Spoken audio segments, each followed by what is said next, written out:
Good evening and a warm welcome to MMA's webinar on the Voice Playbook. It gives me immense pleasure in bringing to you a rich and an insightful session on how voice tech can help brands and marketers to get better results.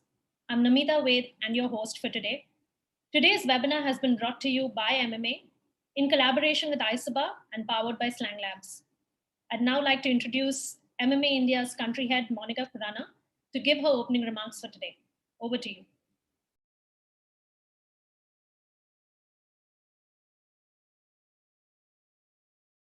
Very good evening to all of you. It's a pleasure to have you join us today as we unveil the Voice Playbook, a complete toolkit for voice marketing. I'm Moneka Khurana, MMA India country head, and I'm here to tell you a little bit about MMA and the Voice Playbook launch, which you are here to attend. So, MMA is a not for profit global trade body which brings the ecosystem together under one roof to accelerate modern marketing practices. We are an 800 strong community globally and a hugely growing chapter in India, bringing the ecosystem together under one roof. We essentially serve the chief pioneering marketing officer and in engaging the entire ecosystem. Our mission is to drive innovation, enduring business value, and stronger consumer engagement in a dynamic and connected ecosystem. How do we do this? We enable ongoing inspirations, encourage awards, will drive ongoing education, do several impact studies and research, as well as advocacy like every other trade body. Our programs are designed to drive learning, assessments, networking, research, and capability building, ensuring that the industry and the members benefit. We also have some extremely established think tanks backed by experts, working groups who work tirelessly to help us with the mission and to serve the industry.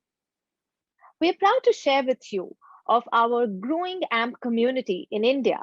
AMP stands for Accelerating Modern Marketing Practices, wherein we bring the ecosystem together to drive education, thought leadership, to build standards, and to enable the required support to the industry in areas of MarTech, e-commerce, voice, brand safety, creative, and media effectiveness. So let's talk a little more about voice. Voice, which is what we are here to learn and understand. Here are some eye-opening insights from our playbook, which do bring alive the potential and scale of the medium. Voice search queries in India are growing by 270% per year. 82% of smartphone users use voice-activated technology, and 57% of marketers feel that voice search can make a lot of difference from a digital marketing effectiveness point of view, as well as 86% of marketers also feel developing a brand's voice personality is extremely important.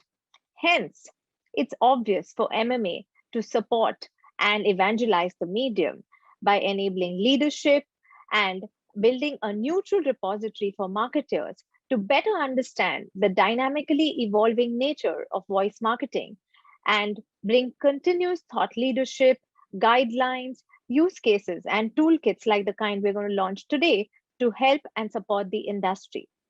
However, this would not have been possible without our Voice and Audio Council, who has been working closely with us to drive the mission and to evangelize voice at an industry level. Today's playbook unpacks the potential impact of voice, capturing global and Indian media insights, paving the way on how marketers can win with voice. The playbook will throw light on insights that will help you enhance your brand customer journey. In it, you will see the landscape, the evolving voice journey, ways to design an effective voice strategy, best practices in creating a brand voice, and using voice as an always on medium. So, as a part of our agenda today, we have two very powerful keynote sessions from Shamsuddin Jasani Isobar and Sapna Chadha Google, who also are on our MMA India board and have been the torchbearers for the Voice and Audio Council. It will be followed by a panel session, which will represent some eminent speakers and marketers who have experienced the power of the medium.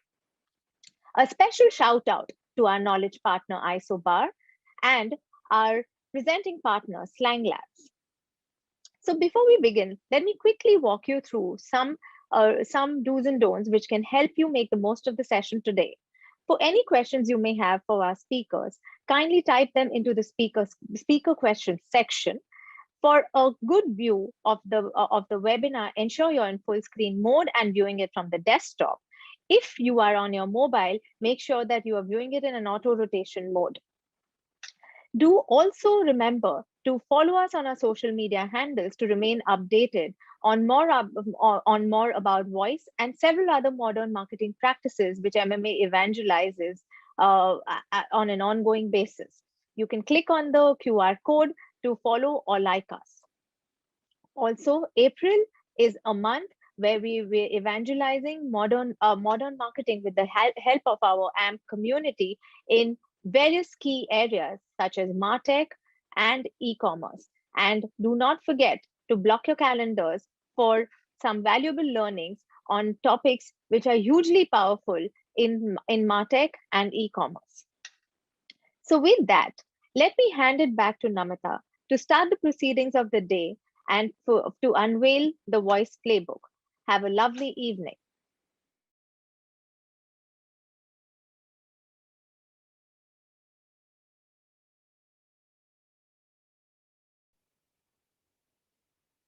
Thank you, Moneka. Before I proceed, please feel free to answer some interesting polls we've lined up for you, which can be clicked at the bottom of your screen. Up next, we have Mr. Shamsuddin Jasani, Managing Director of Isobar, who will help set the context on how they as an agency are powering voice tech for the industry. Over to you.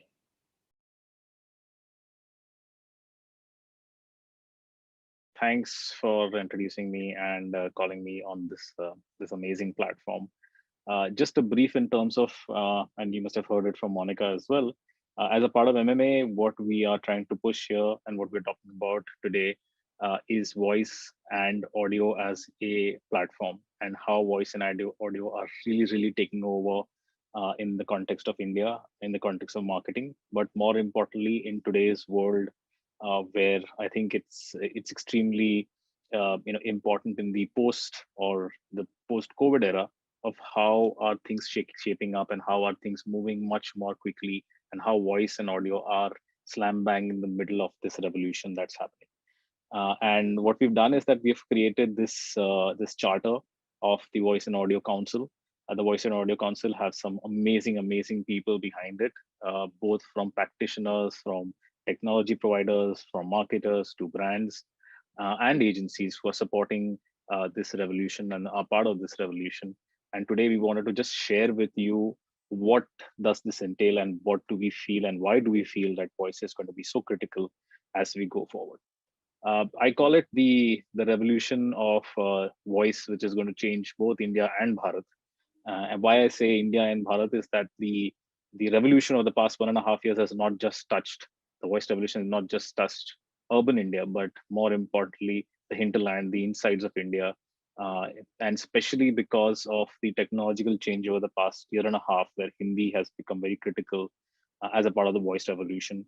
And that's what's really changed a lot of the uptake on voice. I think that's a very critical point that's happened.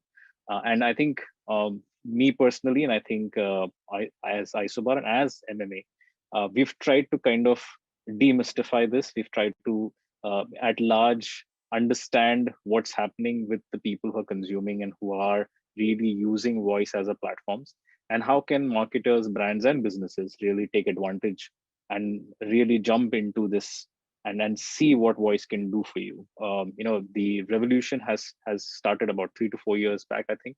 Right now we are in the middle of a very large revolution, and I think what we now need to do is we need to be able to understand how do we take advantage of it? Where do we take advantage of it? What are the kind of technologies that are there? Of course, it's going to be led by the smartphone. There's no two ways about it. India is a slightly different market than most global markets, where I think it's maybe a lot of devices that are leading this revolution. But in India, it's primarily the mobile device which is leading this revolution.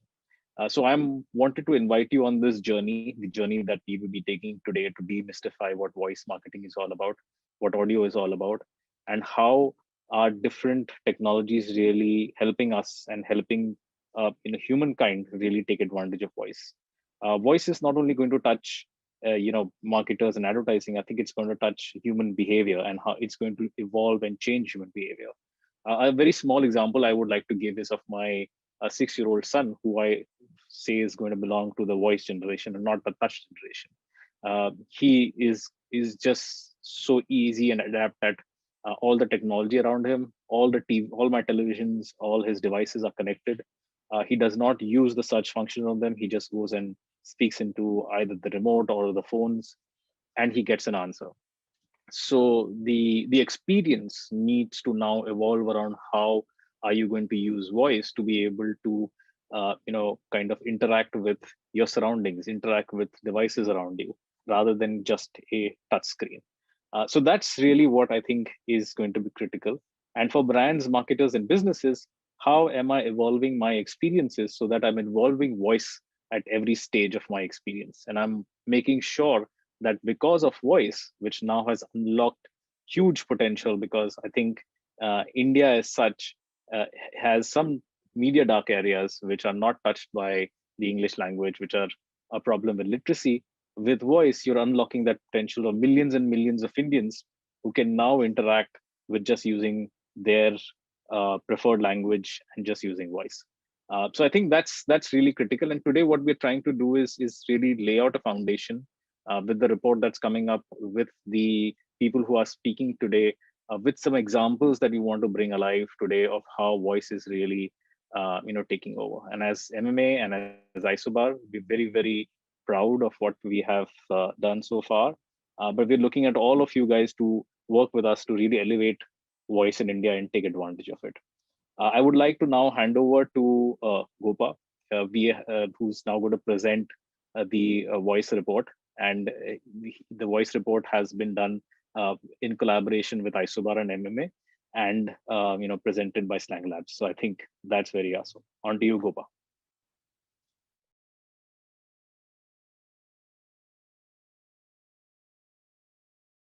Thanks a lot, Shams, for a wonderful introduction. Good evening, all of you. I'm excited to actually present to you some key insights and statistics from the MMA Isobar playbook, the Voice Playbook. The Voice Playbook, which will become a definitive guide. It's second year in running, and this year we bring this in partnership with MMA. We hope to actually give you key insights on emerging voice trends and how the voice ecosystem is developing in the country. In next 10 minutes or so, I will take you guys through a brief overview of the voice technology market, which is global and India, factors driving the growth for the voice ecosystem, industries and brands adopting the technology, what are the key pillars of voice strategy, and future predictions. Just a key pointers or the key headlines when we actually did this report was that globally, over 500 million people now are using Google Assistant every month, with Hindi second only to English as the most commonly used language.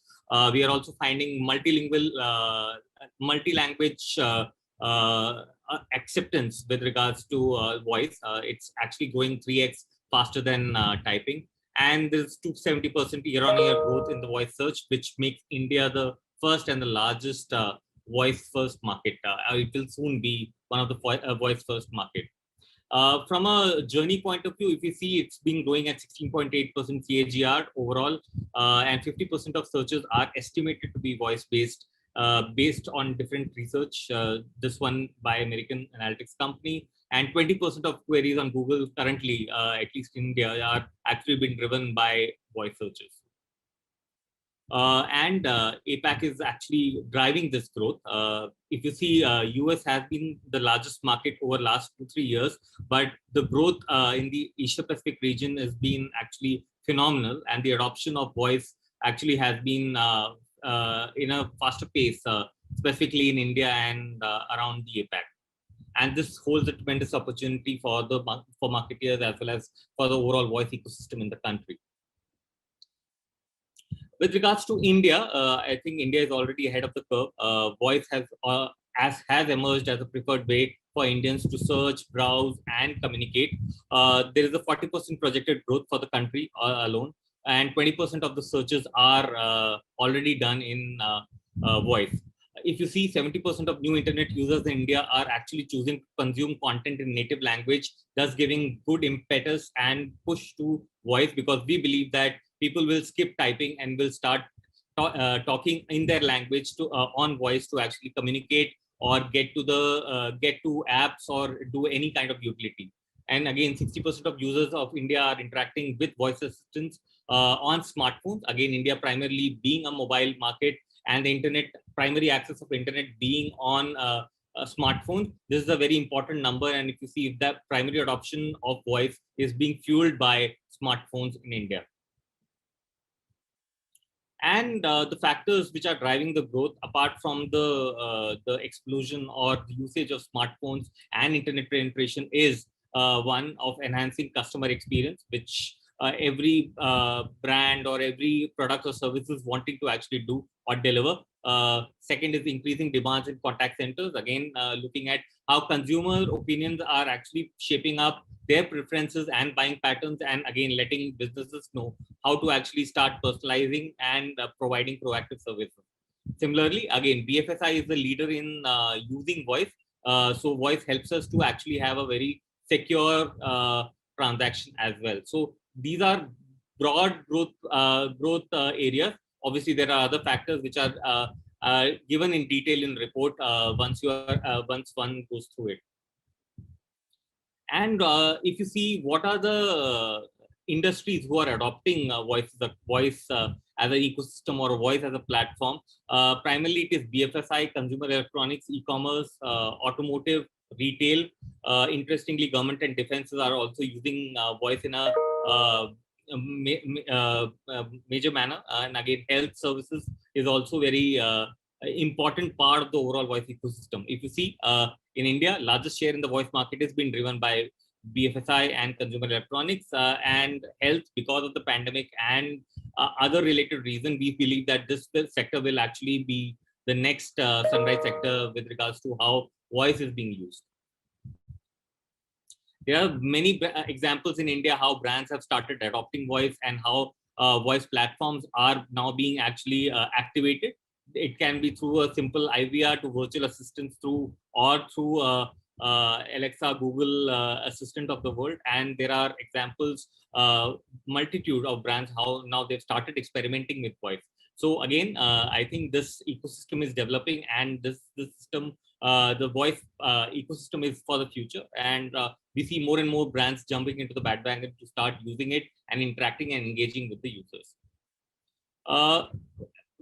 Having said that, if, for example, if you see while the voice is growing and the consumer adoption is at its peak, or consumer adopting it faster, we believe the true potential is yet to be explored, and there are greater opportunities. One, as we rightly said, that there is greater opportunity for meaningful assistance. So voice can actually help in figuring out and helping how to actually get the voice query much more personalized and delivered in a much more easier manner. So we believe that unlike typing, searching via voice will naturally prompt the user to flesh out their query with more intent. So basically more intent driven is the voice.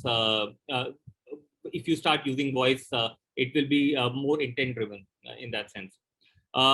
Again, the next important use case is the higher probability of action taken because it's more utility based.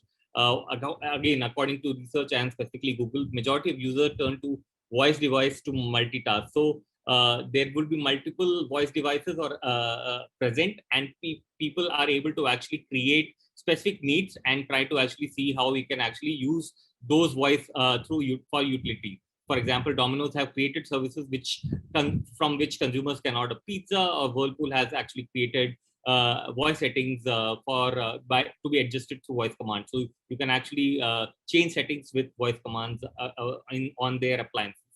And there are various other use cases across brands and consumer products as well. The third important use, and especially for marketers, is there is a high potential for advertising and greater loyalty.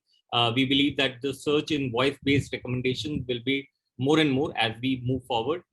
Consumers will interact more with brands where you actually start personalizing it and driving voice search. And again, as we said, there's a huge potential for advertising and driving greater loyalty among consumers.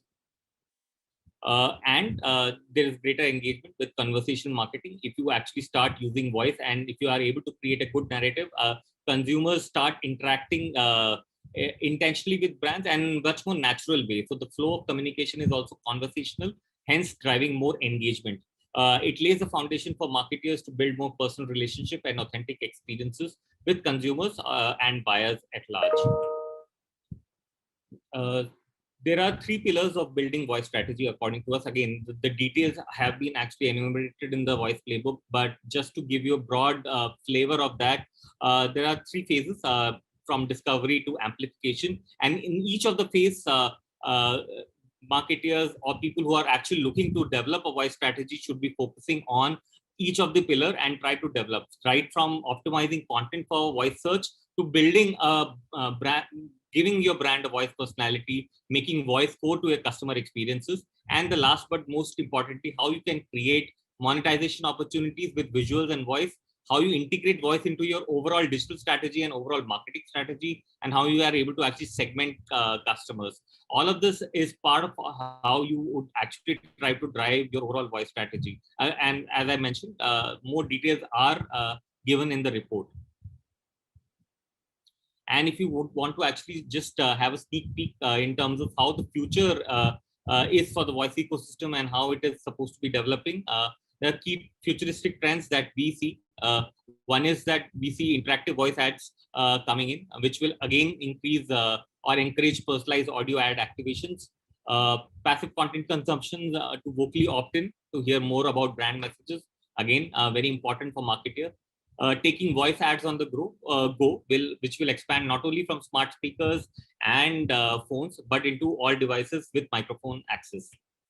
Personalization will take another turn into more sequential audio advertising programs. So there will be a sequential form of advertising through voice, which will definitely give more personalized input to the consumer.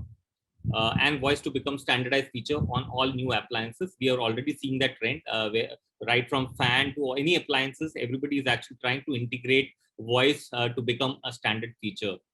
And gaming again is actually going big in the country, and we see that there will be a increase in voice powered games, which will again enhance interactivity in gameplay. With that, I'm excited to actually again launch and release this MMA ISOBA, the voice playbook. The downloads will be available, report will be available for download in a couple of days. And thank you for your time this evening. Thank you all. Thank you.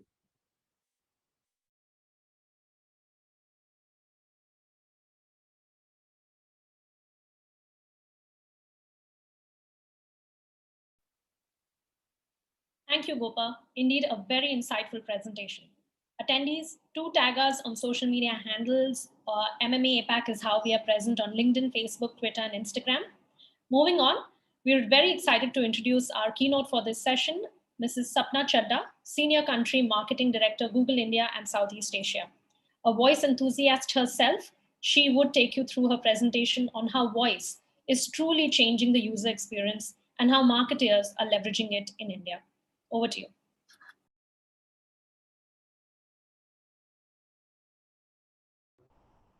Hi, everyone. I am super excited to be here with you all today, as I am super passionate about voice as a topic and how it is changing how we all interact with technology. Over the last couple of years, something interesting has happened. Millions of people have begun having conversations with speakers, computers, and their phones. Voice technology is fundamentally changing the way we are using our devices, often in ways that we never expected. I firmly believe that voice can have a transformational impact, just like other disruptive technologies have, like mobile phones. But this is if the ecosystem grows to keep up with the pace of consumer adoption that we are seeing. As Google, we are working closely with the Mobile Marketing Association and the MMA as a part of the Voice and Audio Council to enable thought leadership, education, and evangelism for marketers to better understand the dynamically evolving nature of voice marketing. The launch of the playbook is an important step in this direction, and I hope it will get marketers the valuable insights that they need to look for and to build for voice. In the next few minutes, I'll be sharing some of our insights on voice and on one of our products in particular, the Google Assistant.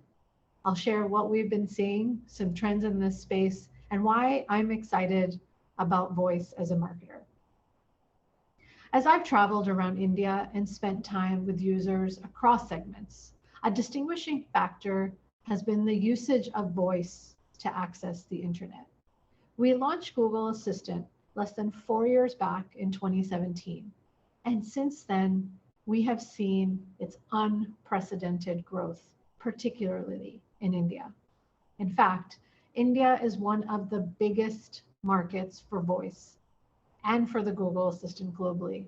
Though every time I share this, I see eyebrows are raised out of surprise. But to be honest, I'm not surprised. We've seen this trend for some time already. And this is not just a digital assistant phenomenon.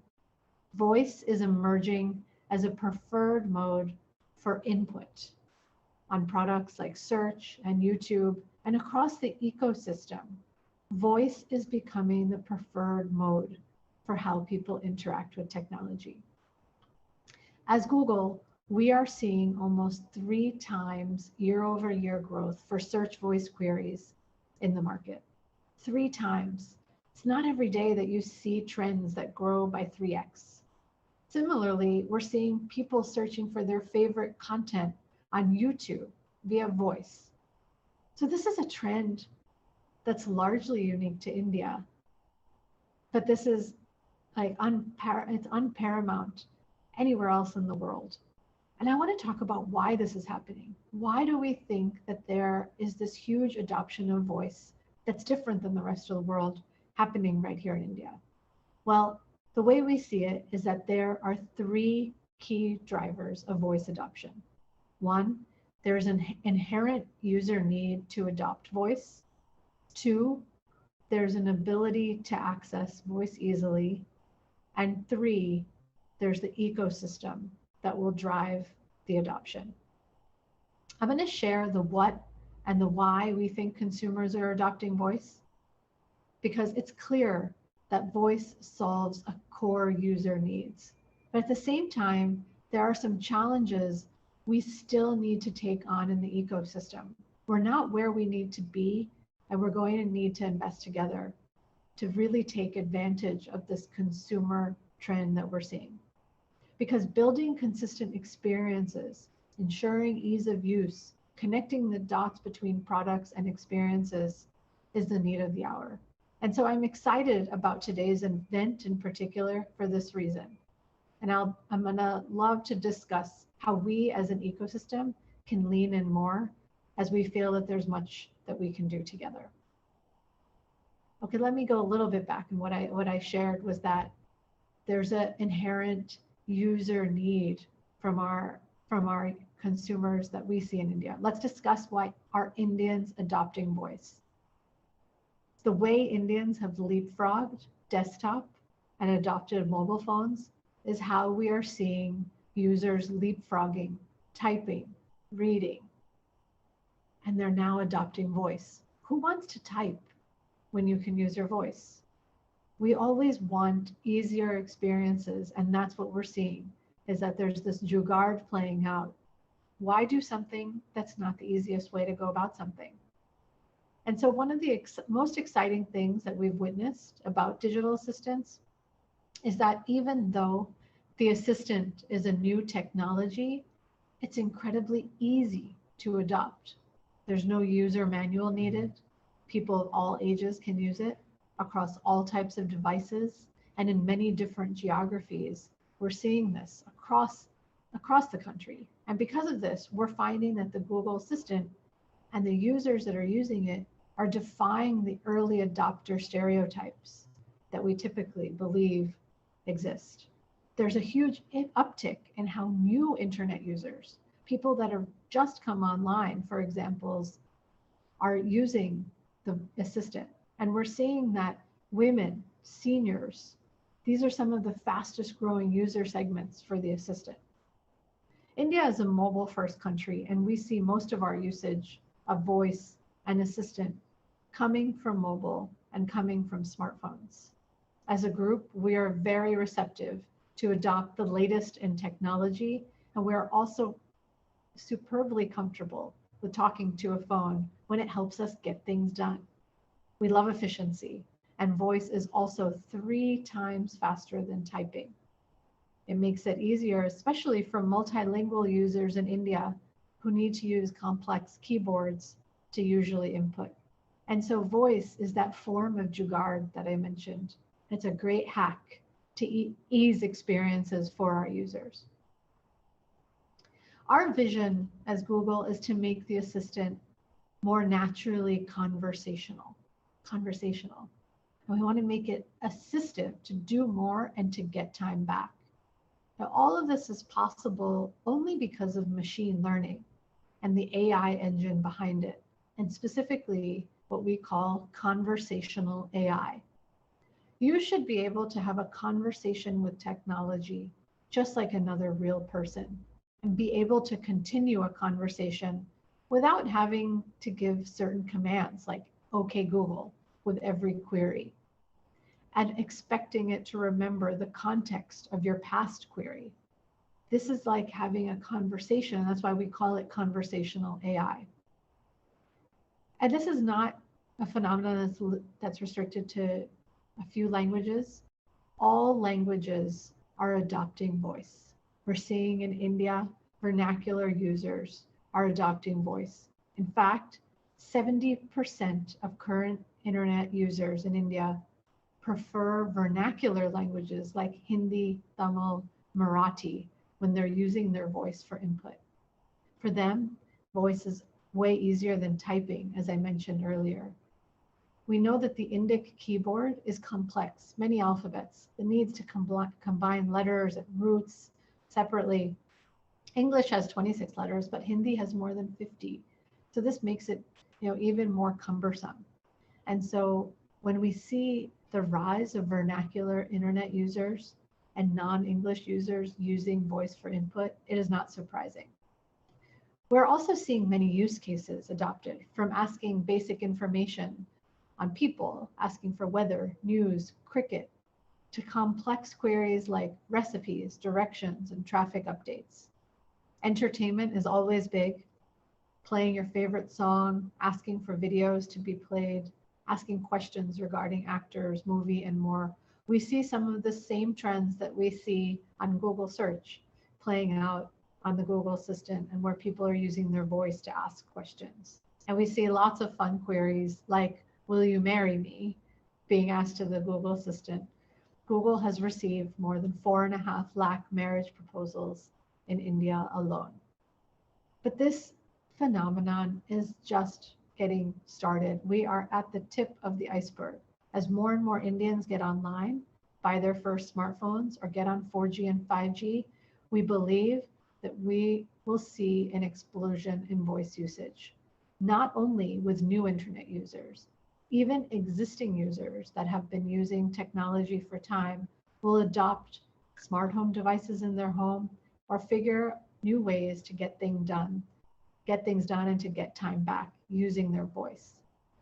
The ubiquity of voice is what makes this all so powerful. Ubiquitous computing. What does this mean? Well, it means you can use your voice anytime and anywhere. It should be available across multiple services, whether you're in your home or you're on the go. Using your voice across surfaces, across devices, is what the vision is. And we have seen users resorting to voice across all of our major products. While mobile is the biggest platform for voice usage, we're seeing Indians use voice across a range of smart devices like smart TVs, smart speakers, wearables, and more. Brands across the ecosystem are now seeing this trend, and they're integrating voice into their own products, helping users find their favorite shows on TV to helping them switch off their study lights in the bedroom. We're seeing advancements playing out. But this is not just for the high tech. Voice has made technology more accessible and equitable for all of India. For newly created and connected users on the JioPhone, the Google Assistant has made access to information simpler and faster on that device. And we're seeing users even use Phone Line, which is something that we launched last year, where they can dial a toll-free number and get all of their answers without being dependent on anyone, again, using their voice. So voice plays out in many ways. It's not just for the high tech. It's not just for smart speakers. It's across devices. And so, as I mentioned, this adoption of voice amongst consumers is now at a point where the ecosystem can play a role to help drive adoption. What does that mean? Well, we're seeing early signs of an ecosystem for voice emerging with tech agencies, with brands, and with startups, all investing in this phenomenon. For voice to have a transformational impact, just like other disruptive technologies have, the ecosystem will need to keep up with this pace of adoption. And it's fascinating to see that developers and agencies have really warmed to this. And we're seeing several of them building especially for voice. We've seen great examples on how companies are helping to solve daily user needs, like finding the right muhurat, or staying safe from misinformation, or starting your day with an inspiring note from Sadhguru. These are just some of the many examples that we're seeing. And as we've built our own Google Assistant, what we're seeing is that there's 1 million actions now available on the Google Assistant because we've created an open platform where agencies and developers can build on top of it. So by making voice a part of the core user experience, now this is the chance for brands to not just be helpful to their existing users, but to unlock a new set of users, to unlock a new set of experiences, and think about how brands can really leverage this emerging trend. I've been really happy to see that brands across categories, from consumer packaged goods, food tech, finance, music, they're all building and marketing with voice now. Again, we're in the early days, but these brands are starting to see some good traction. For example, Ghana, which introduced voice within their app in 2018, has seen almost a quarter of its users use their voice features monthly within a year of launch. That's how powerful this can be. But it's not just the tech brands. We're seeing this across the spectrum. The conversational nature of voice is truly delightful. And it's just like having a conversation with another person. Now imagine if brands can have conversations with their customers. This is where the opportunity lies for brands to really create delight. Voice empowers brands to build a deeper connection with consumers beyond a regular transaction. And this is something that brands will keep in mind as they build for voice. What's exciting in India is that we have a really important tech and developer startup ecosystem. India has the third largest startup ecosystem in the world. And what we are going to see is that the plethora of deep tech startups that are focusing on AI and ML, as well as with other emerging technologies, will be able to build for voice across both B2B experiences and B2C experiences. So this trend that we're seeing where consumers are adopting, coupled with the fact that India has such a strong rooted tech ecosystem, will make the outcomes probably even more shocking in times to come. We're seeing B2B startups building voice-based products, automating call center processes, driving efficiencies for their business, but really just delighting their users. And so ultimately, when we think about where this can go, we believe that India can really take the lead in this space. We won't be able to learn from elsewhere. We're going to need to learn on our own. We're going to need to work together to make this possible. And we're going to need to continue to advance and not look for examples from elsewhere to build from. This is our opportunity here in our market. And so I hope that you found these insights useful. And I hope that you think about how you can think about using voice as a marketer yourself. I hope you stay safe and you take care of yourself and your loved ones during these crazy times. I also hope that you have some takeaways from today to think about how you can create enriching experience for your brands and your products, and ultimately for India's customers. Thank you.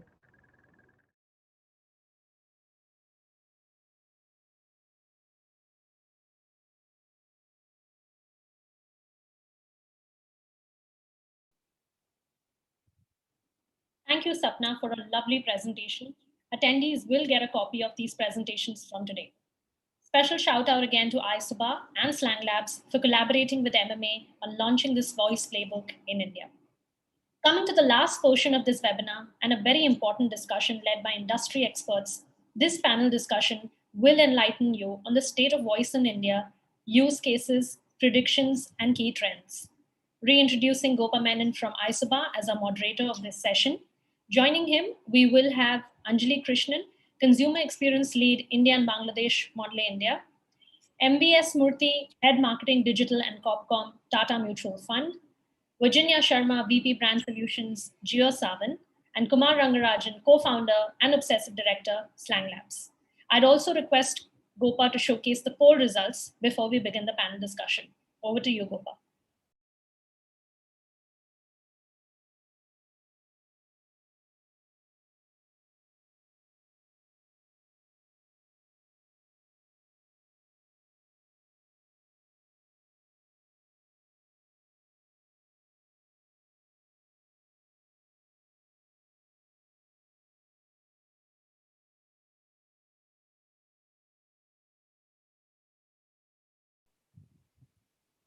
Thank you, Namita, for a lovely introduction. Good evening, all.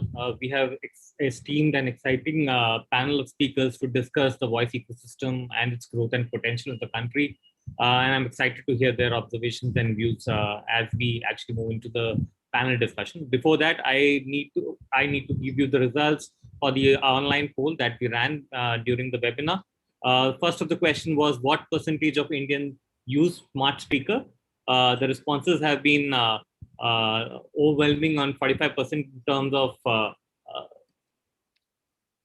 45% people who are actually saying that more than 16%. So that's right response. And the second question with regards to the poll was, what percentage of year-on-year growth will India witness in voice searches in 2021?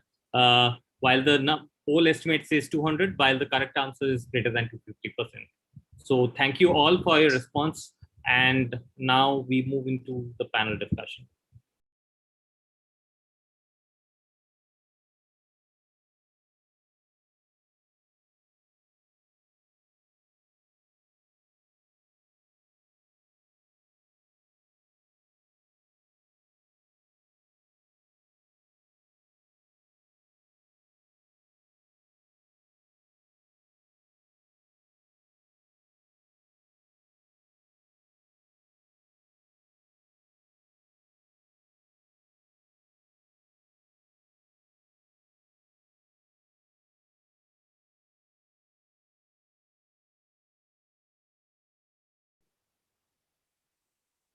Thank you again.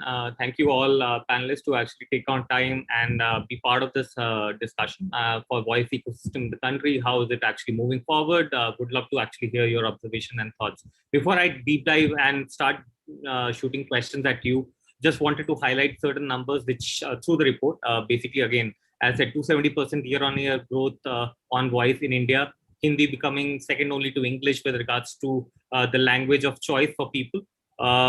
Google Assistant again becoming more and more, Google or any voice assistant becoming more and more prominent in the overall life scheme of our consumer that way, and also Alexa getting one of its kind celebrity voice in the country. So what does that mean basically? So if you have to actually, I'm opening all the question to the panelists here. Do you think voice first shift has happened in the country?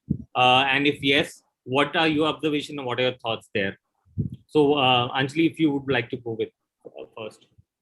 Sure, Gopa. Thank you for having me on the panel. Gopa, I would not really call it a shift, but I definitely think it's an emerging pillar in the media and marketing mix. It's definitely gaining traction and momentum. And I think that some of the reasons why it is growing so rapidly is one is, of course, the digital acceleration, which is naturally happening in the Indian environment. The fact that a lot of new people who are coming to the internet are coming through mobile devices, and voice is so agnostic to device and language that it poses a great opportunity. Also, if you see, it is so much more easier to use voice versus sitting to text out a message or to text out something that you're searching for. And that, I think, is a great growth driver. The fact that you can use voice in vernacular languages in your own dialect also gives it a great momentum. I think there is great opportunity that sits in rural markets and India B and C towns, where literacy levels are not so high, and it's so much more easier for consumers to use voice, to access information than it is to kind of type out their messages. M.V.S, your thoughts in terms of, are you seeing the shift on the ground, and what are your observations, and what are the drivers of growth according to you? Yeah, thanks, Gopa. I think it's been a very interesting journey as far as voice is concerned. And, some of us, and maybe I'm skewing the age group in this very young panel, but my earliest reminiscences of voice is when Dad was shaving and I used to listen to the radio when he was shaving, and that's how voice came to my ears. But from then to now, there is so much which has changed. In fact, even consumption of information. For instance, there was one newspaper, there was a radio, which I just spoke about, there was a television channel, and everybody gathered around the medium. Today, I'm able to take the medium with me, and that is a fundamental shift which is happening as far as the media is concerned and voice itself is concerned. So I have my own private time, and there is no fixed time to consume. So that's the other aspect which is also changing and redefining how voice is going to be used in times to come. The other part which just came up when Anjali spoke is that listening is much easier than reading. It can happen on the background. We can go out and multitask. And when you look at the whole thing, and I just go back to the 70s and now, that the HMV logo, which stood for His Master's Voice, has now changed to Here Master's Voice. We are talking into devices and we are getting things done. So that's largely the shift which I see has happened over the past few years. Interesting anecdotes as well. Yes. Virginia, what are your thoughts, and how you see the shift happening, or has the shift already happened? While we believe, but anyways, India is a mobile first economy, and I'm sure voice is leading that growth anyhow. I think this is sort of, this is us sort of experiencing the next wave of mobile growth and internet growth, right? I think for those of us who've been in the industry, 10, 12 years ago, we would talk about that first wave of 250 million people coming online. And they represented a very different type of strata of society, education levels, et cetera.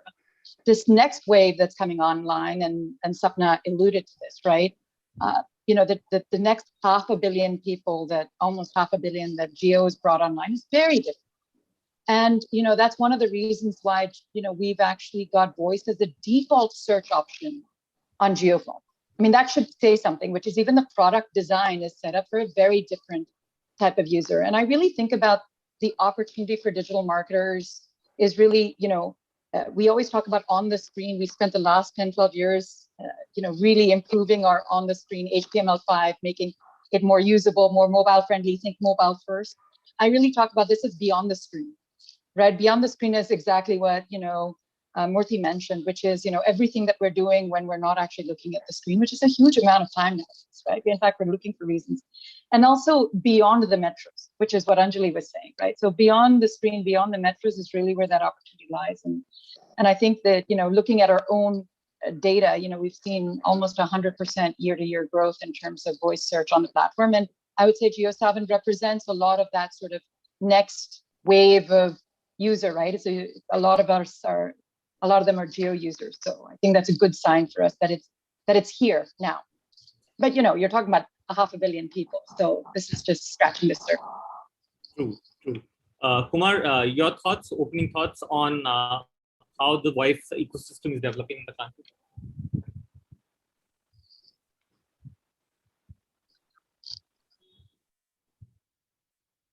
I think sorry, really sorry. Hey, hi, thanks Gopa for the invite. Sorry, I was on mute. So I think all the panelists have already clarified a bunch of things about it growing. Definitely the shift is starting to happen. We're already starting to see a lot of trends, both from the brand's perspective and from the end user's perspective. For our own company perspective, like we have seen just this quarter, the number of brands who are actually interested to be able to now add voice is a lot more in this quarter than the entire last year. Right? So that there is a big shift in people wanting to actually be able to explore voice, the benefits that is actually going to be able to give them voice. So that is definitely happening. From an end consumer's perspective, we are seeing numbers that Google and others have actually shown, and we are also seeing it from our own usage. But anecdotally, I'm sure we have all definitely experienced individual people whose lives have actually changed because of voice. We all see the drivers, the common man on the road who's actually now not clicking and typing, but speaking out a quick command. My own father-in-law, who used to be very dependent on us to be able to do simple things like YouTube, be able to use YouTube, or my mom being able to use IRCTC. Now, a lot of things she does using voice. Right? She are completely independent now. They seem extremely empowered in the way they can now do their activities. So both from the brand's perspective and from individual human experiences perspective, things are actually shifting. There is still, like Anjali said, there's a long way to go. It's a huge market, still have to go, but we're certainly seeing the right trends happening there. Thank you, Kumar. Now, another question that comes to mind, and this specifically to start off with M.V.S. as well as then Anjali, to marketers specifically in terms of, do you have a voice strategy? Are you starting to think, because initially when you used to actually start reach out to clients, all of that, voice used to be a distant requirement in that sense. But do you have a voice strategy post-pandemic or before that as well? And what are your, what are your objectives in terms of how you're using voice technology to drive your marketing and business objectives? So M.V.S., if you could just start, and then Anjali, if you could. All right, Gopa, I'll answer this to you with the perspective of the mutual fund industry. Just for the sake of knowledge of everybody who's on this program, there are about 6 crore people in this country who invest in mutual fund, and we are a 136 crore nation. So you just look at the penetration, which is very, very low and poor. Number 2, our regulator requires that all the AMCs spend some amount of their marketing budgets in the space of investor education. That's the number 2 of the framework. Number 3 has been that India itself is like 29 countries. People speak different languages, different dialects, all of those parts are there. But the most important thing is that with the penetration of internet, e-com, the aspirational quotient of all Indians is nearly the same. They all aspire to do the same holidays. They all aspire to go out and buy the same kind of products. So that has been the thesis on which our voice strategy has been based. It has been based much before the pandemic happened. And in fact, what we went out and did was that we started India's first investor education program, which was led by Voice, called as Ishq Bhi Risk Bhi, and it had a very young set of protagonists who were there, and that's where we began. And we chose to use vernacular as a language because it helped us go out and increase our market penetration. It helped us go into deeper markets where in tier 2, tier 3 towns, particularly up north, where a lot of investors know of the Tata brand, but they don't know enough about how the mutual fund thing works. And it was also lapped up by our channel partners because it is a B2B2C kind of a business. The other important point that I want to share with you is that what happened because of all of this and we've ended with some stellar numbers, the marketing team. We've had almost about 4.5 million people coming onto our digital platform, which is the web I'm talking about. But out of that, almost about 20-25% of the visitors have come from the investor education part of the entire communication which has happened. And it is very important for somebody like us because we are not among the top 3 or 4 brands, but we have sort of completely used voice as our opening batsman in lieu of brand, the full funnel advertising that you call about, in lieu of brand to drive traffic by the droves. And it has been absolutely phenomenal. When I look at the purchases also which have happened, this strategy has helped us go out and get purchases from the non-English speaking, but the English aspiring set of folks in the country. Okay, nice, interesting. Anjali, how are you using voice? Do you have a voice strategy as we move forward? And how are you actually driving that to your business objectives or marketing objectives?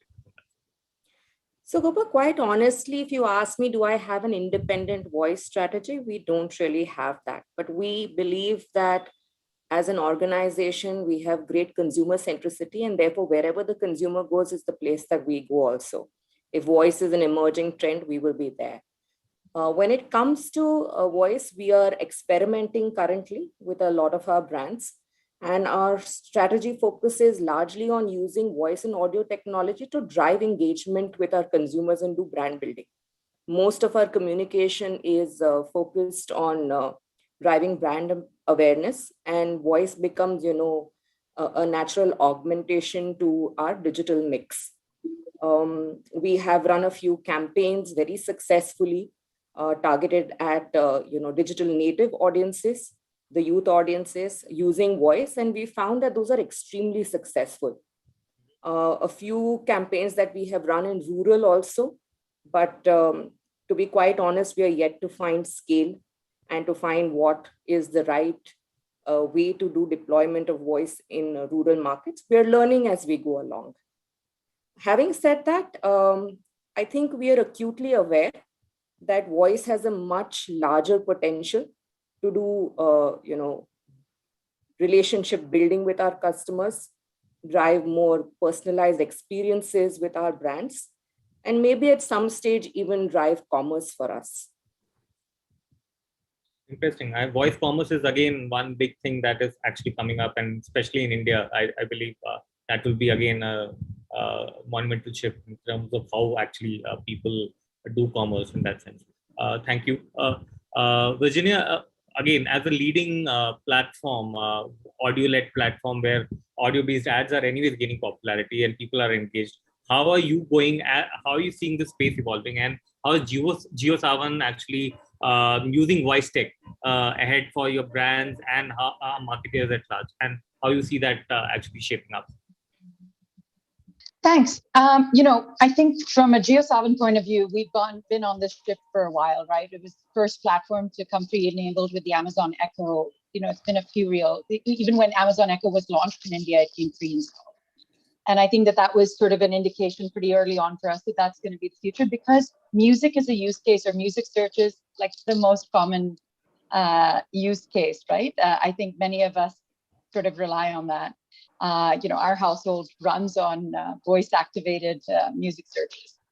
But there's more interesting use cases that are going to come forward because of the exciting opportunity for two-way engagement between brands and their consumers. And I think we've always talked about, we need to make sure that engagement is two-way. And the last time anybody was super excited about, two-way engagement or engaging your audiences was when social first started, right? And people started building communities online. And that was sort of the beginning of the first time we saw that. So I think that we're going to actually see much more two-way dialogue. It's not just going to be brand asking a question, whatever, but also brand engaging in other ways.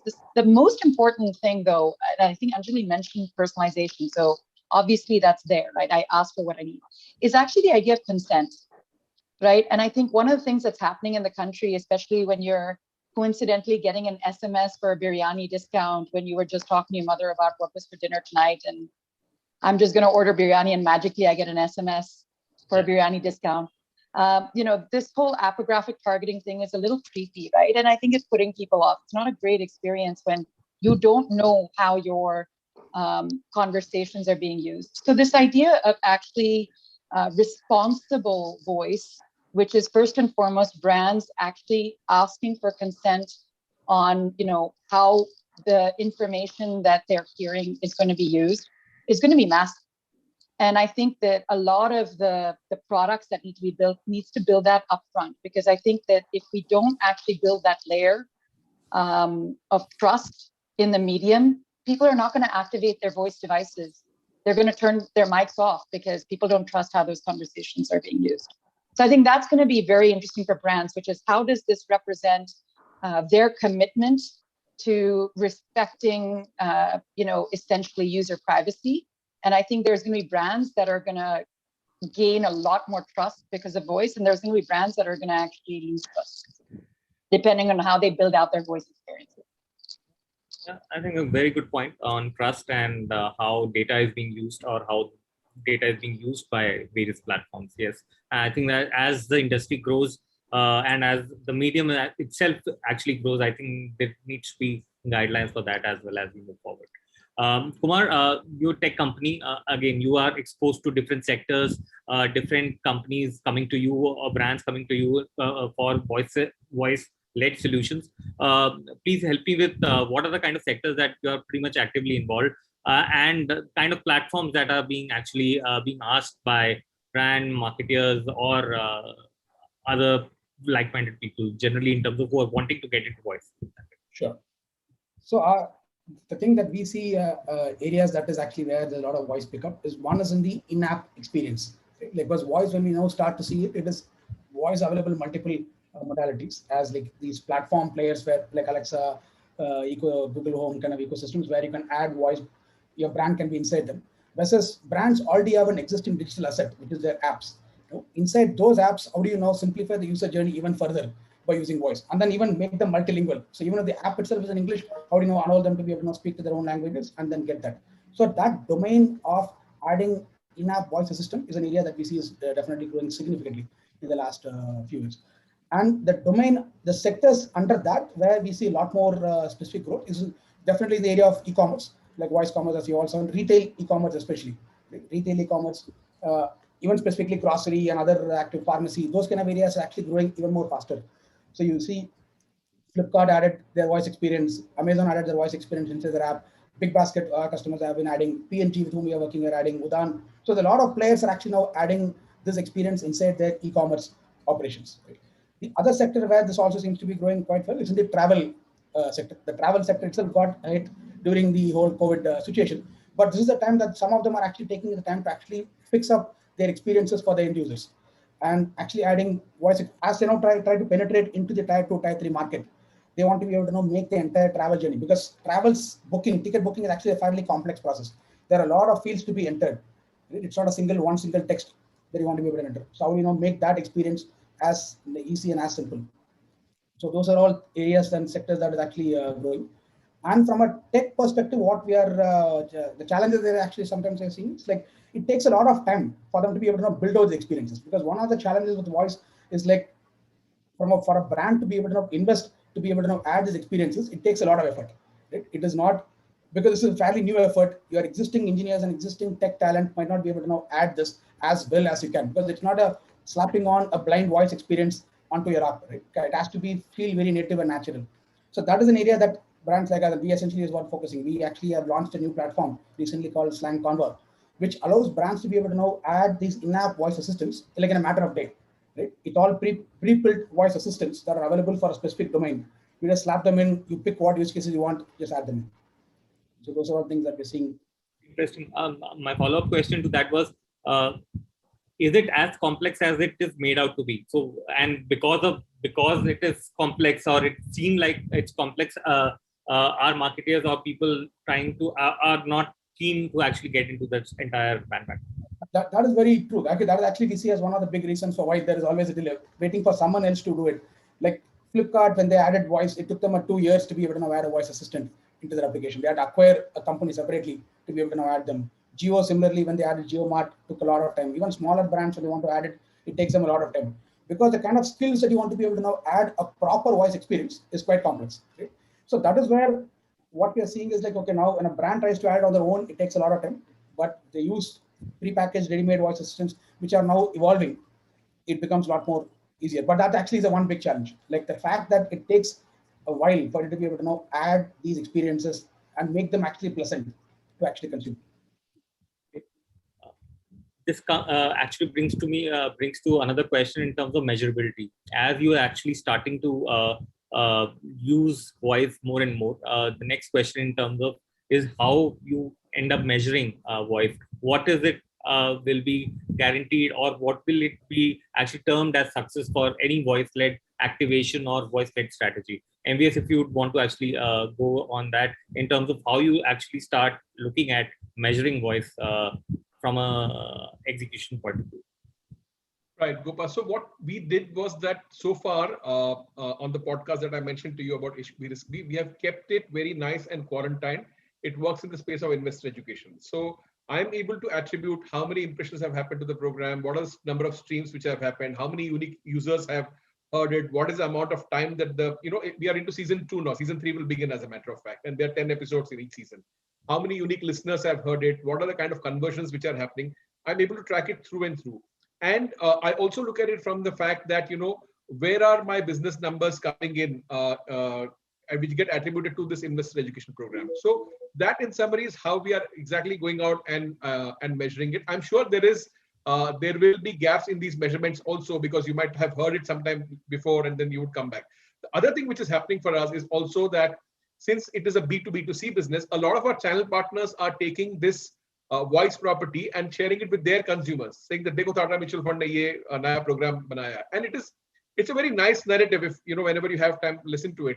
It also helps them to go and explain mutual funds as a concept very easily to consumers or to investors whom they are meeting. And then they come back and tell us, saying that, Saab, aapka wo humne radio play diya logon ko, and here is some business that has come. That's an informal way of knowing. But over the last 2 seasons, I am absolutely definite that it has had a significant impact in terms of the traffic, in terms of the sales numbers, and in terms of our own reach into the hinterland. I mean, though it's a Hindi podcast, obviously up north you will have a lot of people, but we are also getting listeners from Kolkata. We are also getting listeners from Telangana, and it's really become sort of a universal property. And season 3 will be out soon. Interesting. Anjali, your thoughts in terms of measurement? How are you actually looking at measuring your voice-led initiatives? So, Gopa, most of my campaigns are awareness-driven campaigns, and therefore we look at interactions and engagement as a measure. But I think M.V.S has already alluded to the fact that you could definitely track conversions and look at lots of other measurement metrics. What I would say is that you could treat voice pretty any other digital media platform, and so because you're moving consumers through a brand experience journey, you should be able to pick up and measure every aspect of that experience. Having said that, I know there is a folly that lies with all measurement, which is that you tend to do direct attribution to whatever you have activated. And that is something I think you need to work around, or the industry will need to work around at some point in time. Interesting. Virginia, you might be getting lots of queries on measurement in terms of how a particular platform or particular thing on your platform is actually performing, and what's the measurement metric for success. What do you think on the measurement question around voice-led initiatives there? Yeah, I mean, the issue with measuring voice-enabled advertising is that we reside, it's entering a, click universe, right? CTR is sort of the big dog. And so even with digital audio, there'll be times that we'll do a digital audio campaign and people will say, well, clicks me. And I'm like, well, nobody really clicks on an audio ad, right? So this is the CTR as a metric doesn't make sense. So actually from an audio ecosystem perspective, we have something called LTR, which is listen through rate. And typically there is something about human behavior, probably radio did this, is that listen through rates are, at least for us, upwards of 90% for audio, because, we're used to actually accepting 15, 20 seconds in our content. So, that's LTR. So I would say LTR will become very important even for voice, which is, have you heard through the voice ad or voice message? So I think as M.V.S mentioned, what is the completion rate, the listen through rate for these episodes?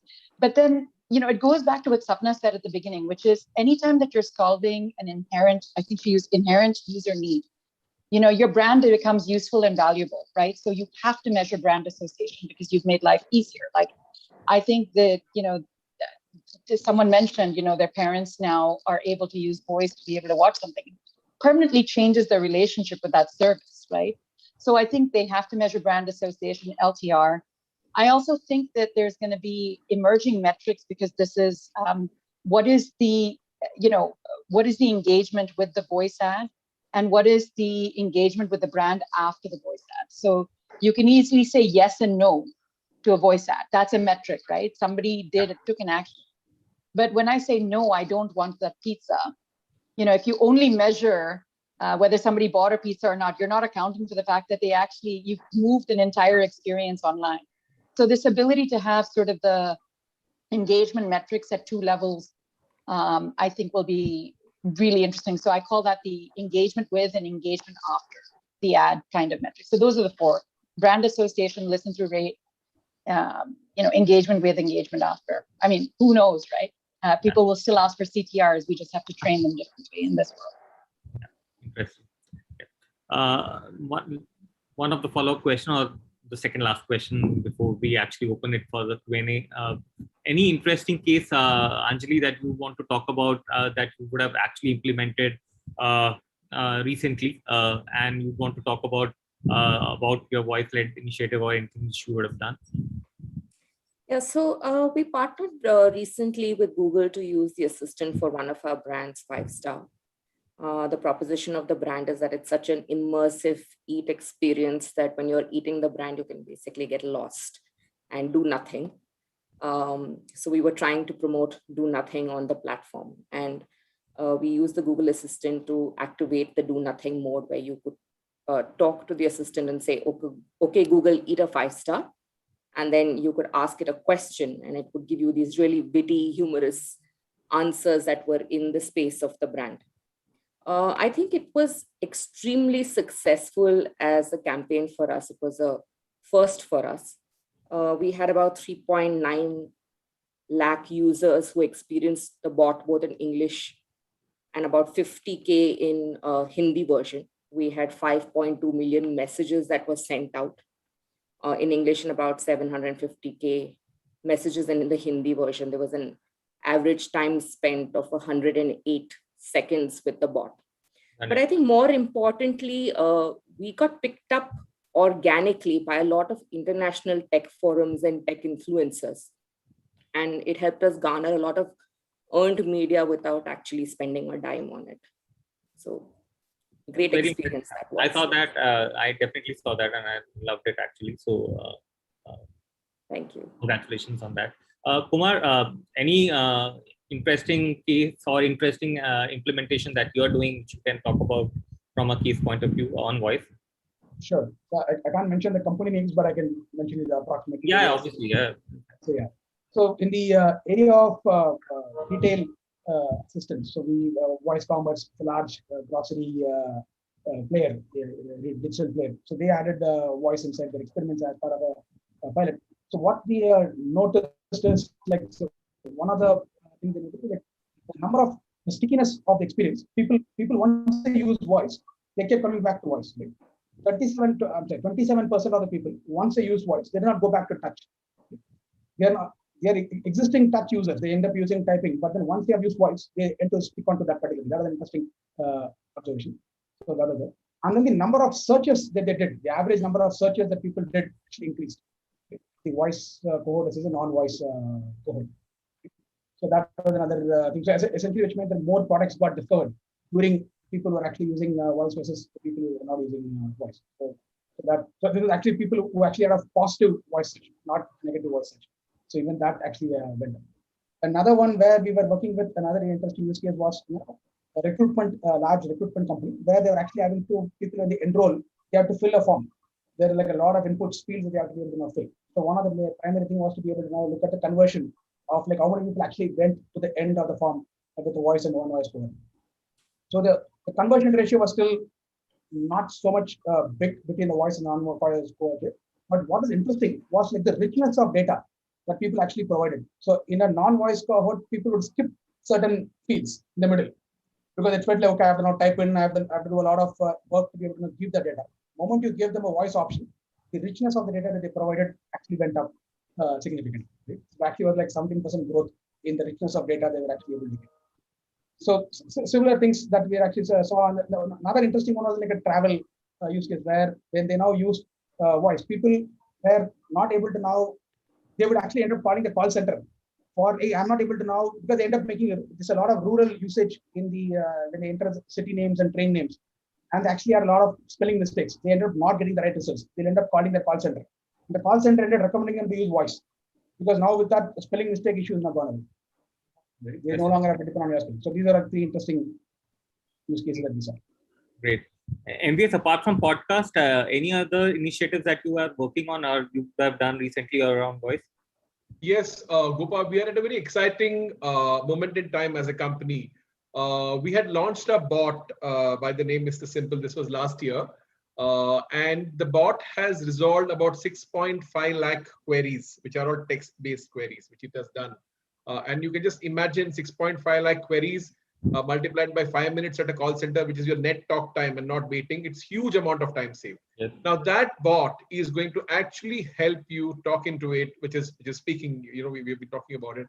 You can talk into it and get your query resolved. And that's not all. What we are also trying to do is that we are trying to train the bot to also help you do transactions, which means that a combination of vernacular and voice can enable somebody who's in Andhra, and I'm in Andhra, so I can tell you that Naku retirement fund kavali. So he says that I want a retirement fund, and then the whole conversation begins, So the prototypes are just being created. The other part is that we also have different pronunciations, so it might be a little bit jarring, but we see it as a great opportunity for service, for sales, and a lot of inclusive growth for the industry.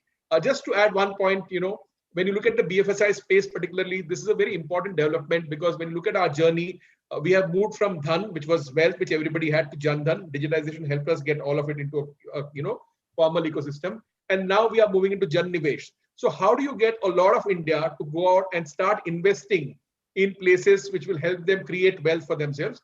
And how do you enable it with as simple as voice? So that's a very interesting part that we are working on. I think the prototypes the team will present to us during mid of April. And we are very excited about what it can do to us as a brand.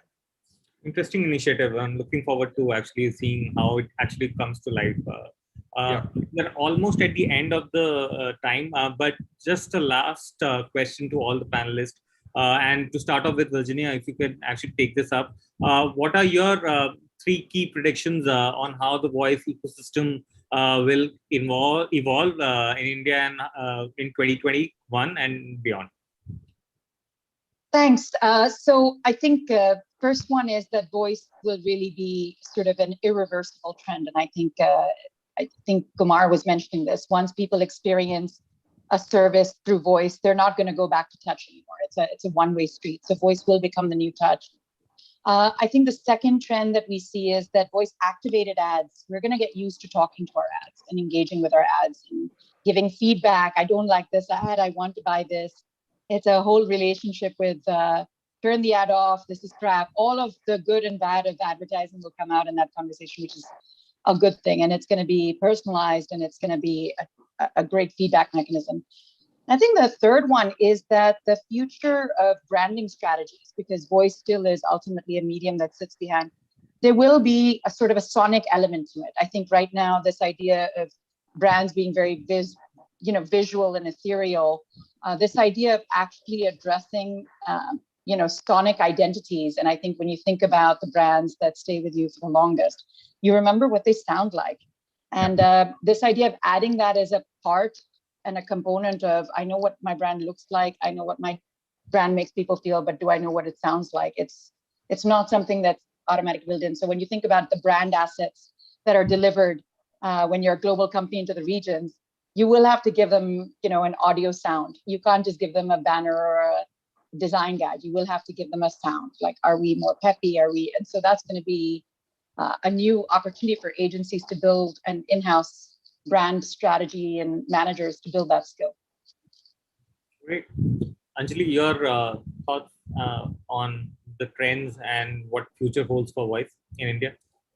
I think Virginia covered some very, very important points. I think as an advertiser, I see a couple of things that will shift.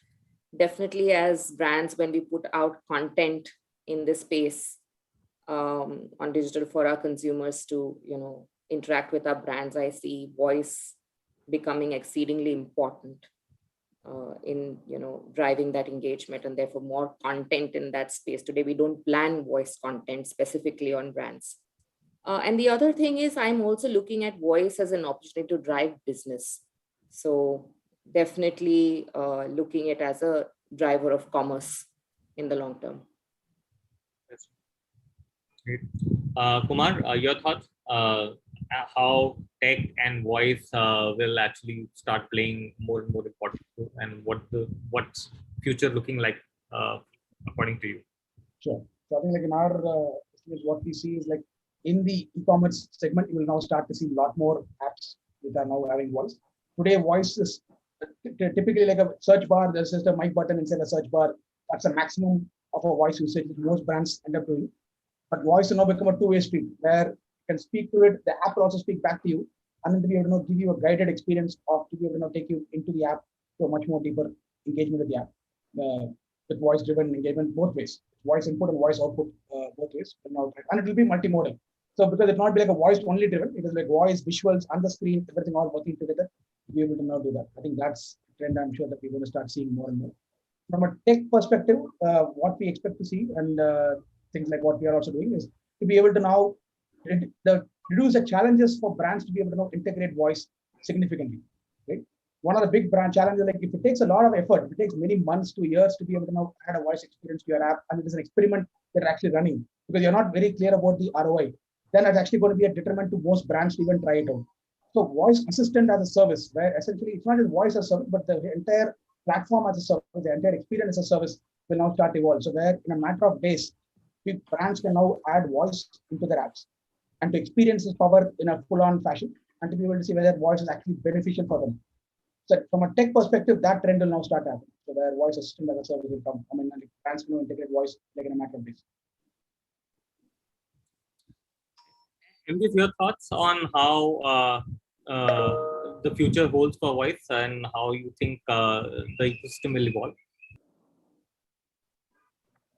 So very quickly, I just want to pick up from what Virginia mentioned about the sonic aspect to the brand. And I think it's a great opportunity for brands to overarch their advertising with voice. I mean, just imagine a chef in a leading hospitality chain telling you about how he's going out and making a recipe now. And he ends it off saying that all of these momos were made by children who were guests today. And we invite you for a meal at about 7 in the evening. I mean, it just brings the people who are integral part of the brand outside and allows them to, talk. There are various ways in which it can happen. So it will clearly give the brand a very deep personal aspect, and it will not only bring out the proposition, but also the people behind the brand. I mean, you take a brand like, ethnic wear or any kind of a brand, it gives you a fabulous opportunity to let your people become the voice for the brand is number one. Number two, I think that while we are an argumentative nation, as there is a lovely book also on it, we will speak more, but we'll also listen more because we are asking for something from a device. So the amount of speech and listening will perhaps become directly proportional. Number three is that, which is what I mentioned earlier also, that clearly the combination of the two V's, which is vernacular and voice, will help us get a lot of people who are not a part of markets for a lot of brands and for a lot of industries to come together. It can be a repair of a tractor, or it can be wanting to go out and invest in a product. So all of it can come together. But number four, on a lighter note, I feel that we'll be very lonely because if your Wi-Fi is down, then you have nobody to talk to, and you really wonder, how do I get started today?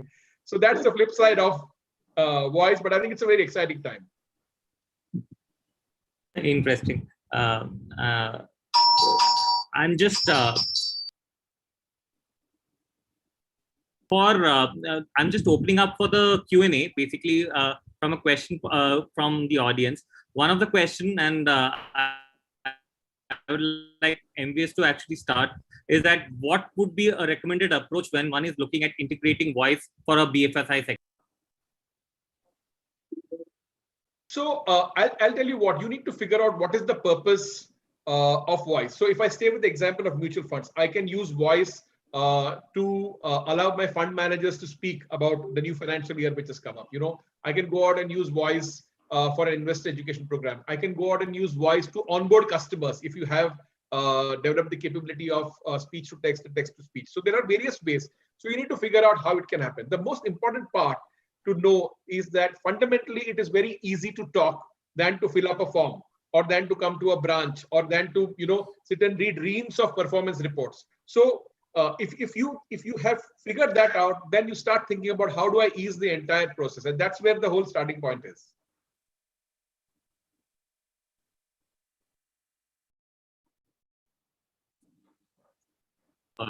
Sorry. Another question which has come is what does the influence voice is having in terms of vernacular content, and what are the leading categories in it? Anyone in the panel who would want to actually take it up?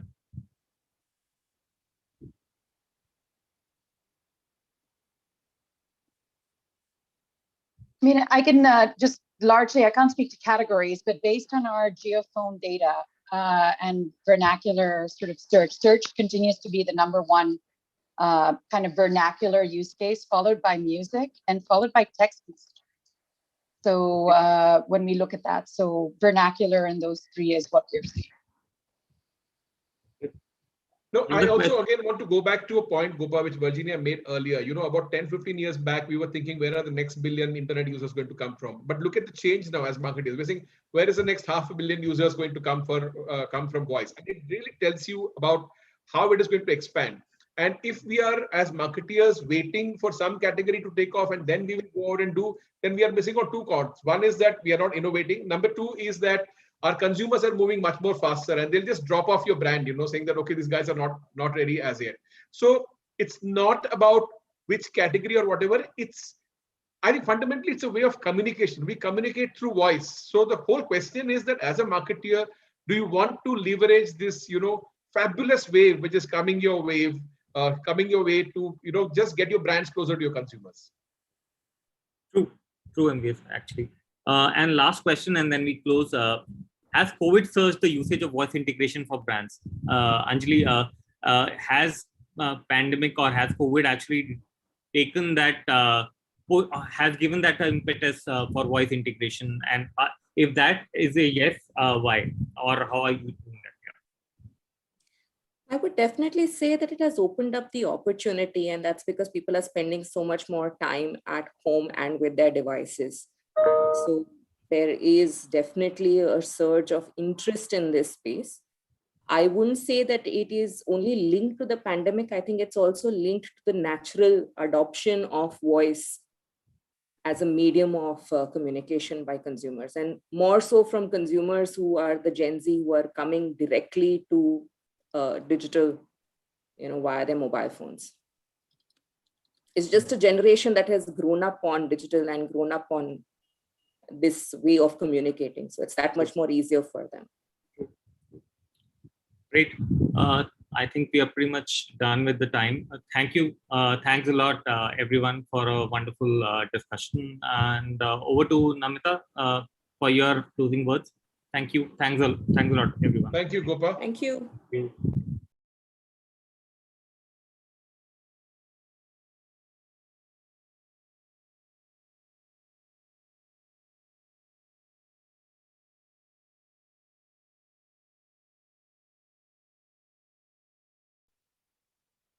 Thank you, panelists. This was extremely insightful. I've got to know a lot more on voice tech as of now. It's been our pleasure to have you all and host you all for the webinar. As we close this session, here's a reminder on ways you can engage with MMA. Subscribe to our newsletter and follow us on our social media channels and handles. Thank you once again for attending this session.